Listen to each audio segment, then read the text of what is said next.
गावाकडची सुंदर अशी सकाळ. Good morning. तर आज आहे अक्षय तृतीया.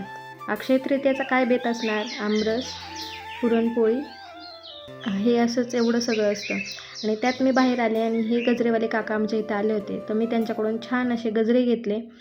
आणि त्याच्यानंतर मी देवपूजा करण्यासाठी फुले वगैरे घेण्यासाठी बाहेर गेले होते. आता गावाकडे हे एक खूप छान असतं की आपल्याला कोणतीच गोष्ट विकत आणावी लागत नाही. त्या सगळ्या गोष्टी आपल्याच घरीच अवेलेबल असतात.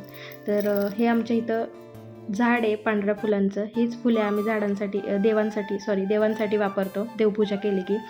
आणि त्यानंतर छान अशी देवपूजा केली, घरातली बाकीची सगळी कामे आवरली आणि असं काहीसं जेवण होतं. मस्त भजी, कुरडई, पुरणपोळी, कटाची आमटी आणि आमरस.